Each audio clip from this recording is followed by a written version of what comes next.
Good to have you join us again. It's still Business Breakfast on iBrand Television. If you've just joined us, this is Business Breakfast on iBrandTV. Let's get talking now, the finance talking segment of the show. The bamboo industry is a huge market, gaining popularity in Nigeria and Africa due to its potential and a sustainable and versatile plant. In Nigeria, bamboo is found in various parts of the country, including the southeast, southwest, and north central regions.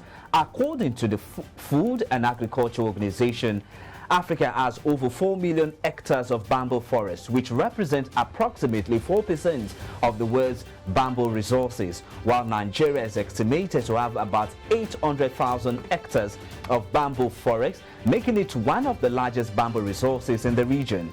In addition, bamboo farming can provide economic benefit to rural communities by creating jobs and generating income, contributing to environmental sustainability by promoting reforestation, reducing deforestation, and mitigating the effect of climate change. With me in the studio is a lady who has truly found a voice in life through the use of bamboo to make a wide range of furniture, accessories, and decors to make a difference in her life, our community, and our environment. She is Zigwa Fanda, the Chief Executive Officer of Lady Bamboo Limited. Zigwa, good morning. It's a pleasure having you on the program. Good morning. Thank you so much for having me. All right. I know we're having this conversation off camp, and that's off camera. I've been asking a lot of questions about you, why you decided to get into this field and all of that. But before we dive into it, your name, Zigwa, sounds quite interesting. What part of the country are you from? Yes, I'm from the northern part of Kaduna. Southern Kaduna. Okay. That's Kaduna State. All right. And yeah, I'm from the north. All right. So what's the meaning of the name Zigwa? So it means thanksgiving, like more like rejoice, and in all things give thanks to Amazing. God. I like that. But let's not go religious here. Let's get back to the show now. Yeah. While I was researching about you, I also stumbled on the fact that you studied chemical engineering, okay, in a UK university. Now, this begs my question. I think University of Aberdeen, United Kingdom. Now, why would you want to dump chemical engineering for furniture making? Yeah, so for me, in 2016, I came back to Nigeria to do my internship. And at some point, when I was doing my internship, I had to stop because of the experience I heard. So, for instance, if you're doing your internship in the UK, you know, automatically you're an worker there. Okay. So meaning that you have deliverables, you have job scope and all that. So you're looking forward to achieving something at the end of the day. But when I came to Nigeria for my internship, it was the opposite. Like the first day they were like, I should go and buy food, and I like that. To me, the Nigeria effect. Yeah. So it was weird to me, and I like it wasn't in my job specification, you know. And then how to me it was absolutely weird. Like how will you just come to an office and someone will say you should go and buy food or watch the plate and all of those stuff. So I didn't like it, and as time goes on, I just realized that there was no job scope for me. There was nothing I was achieving because I wake up in the morning at 5 a.m., go to work at 8, and then at the end of the day, there's nothing I can say I've achieved, you know. So and I'm this kind of person that I'm time oriented, and I want to justify my day. That's how I was brought up. So at that point I stopped the internship, but on stopping as well, I didn't want to be home doing nothing till I go back to the UK. Okay. So I started like, what can I do to add value to myself and then to my community? At some point, I saw one man selling bamboo as at the time in Kaduna, but he was doing it mostly to constructions people where they do scaffolding and decking. So I like, since I don't want to go into the normal stuff as at the time, like be a tailor or salonist, let me do something different. So, and as at the time, I begin to know a bit about global warming, deforestation, and all that. And till now, bamboo is one of the major raw material to use to solve that problem. So I started selling bamboo, which was very weird because my dad was like, you just came back just few months and you're sitting down under the sun to be selling bamboo. You know, it was a family issue as at the time, you know. So that's how I started. But on coming back finally in 2019, you know, where I work in the oil and gas, I started as a safety engineer and then moved to process engineering as well.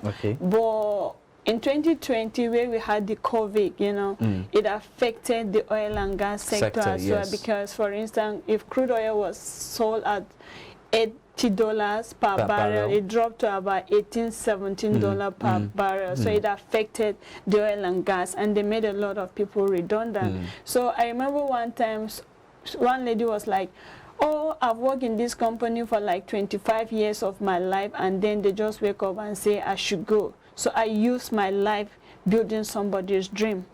So it was done on me that I need to have a plan, because as an entrepreneur, it would be good to start at a much younger age. Yes, very true. So that's when I like, you know what, I don't have to go on with my 9 to 5.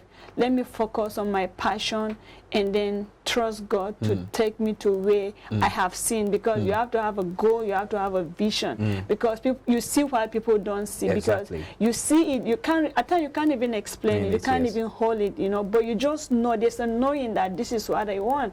So I like, since 2020, that's how I stopped and I focus on the entrepreneurial journey. I want to understand something now. Yeah, from what you said so far, it shows that you're from, let me use the word, the wealthy background. For you to be able to afford a UK education, it goes along with now. At what point did your parents actually give you that freedom to say, okay, this is what you want to do, go ahead and do it without any family tussle? Till now, there's no freedom. No freedom yet? Yeah, so how come are you doing it broadly? Because you're doing so much. I've seen your work, and they're amazing. Because whatever happens, you have to own your life. You have to take your destiny into your hands. So the fact that my parents are my parents, I love them, and they've been guiding me till now, and I hold them with a very, very high esteem, because even for them to sacrifice to take me to the UK, it's a big deal, you know. Yes, it is. But what I'm saying is, no matter what, at the end of the day, your destiny and your purpose is not attached to your parents, in the sense that everybody came to the world to achieve an assignment or a purpose, right? So if that's where I'm finding my voice, or that's how, to me, God has wired it to be for my life, then I have to go with it. At some point, your family or your loved ones do not have to agree with what you're doing. Yes, very but true. the bottom line is, I am growing, and they're seeing it, and they're beginning to come to terms with it, you know. It's a process. Yes. Just like, for instance, if you're building a one-bedroom flat, or you're building a skyscraper, the foundations are different, right? So for me, I'm on a journey, and I know I'll get there eventually. I mean, from the beginning, at the first time I started, they were against it 100%, but now they're beginning to love it, you know, because seeing that I've been shortlisted to go and represent Nigeria in the International Bamboo Study Tour in partnership with United Nations. So they're saying that most of the things that are bringing me out is even the bamboo things that I do, not even the chemical engineering that I study, you know. So to me,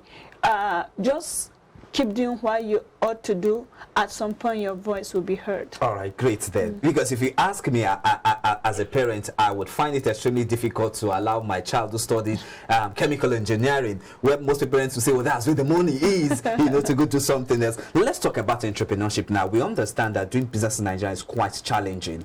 So has the journey been for you? What are your challenges, and how have you been able to overcome them? Yeah, so for me, one of the challenges first was my family, like I've said earlier on. And then the second one, you know, it's not something you can do alone. For instance, you need artisans to support you, right? The only difference is you use your brain, and then you bring in the perfect good finishing and all of those, compared to the roadside person you will see on the road. So now, if you are with artisan, you and I will agree that artisan in this part of the world, maybe about 30 to 20%, I mean 20 to 30% of them are not educated and are not learned. So obviously to deal with such people is difficult because of their myopic kind of thinking at some point, you know, but which you don't blame them, because whether you like it or not, we are being controlled by 3 to 4 things, like your upbringing, your experience, your exposure, and all that. It shapes you at some point with the way you do life. So you find out that at times when you tell the artisan, oh, this is how it should be done, you know, they'll always say, I know how to do it, and all of those. You turn your back and they do the opposite. And at times the customer will not understand what you're dealing with behind the scene. So that may affect your relationship, and then trying to correct it, you spend more money to do that. So this is one of the major challenge, which also I'm beginning to learn that you have to train them. You have to also give them allowance to learn things from you and then groom them, because you don't really put it on them, because it's whether you like it or not, where you've reached in life is the information you have, the exposure you have. So you have to learn to give allowance and then train them till they get to that stage.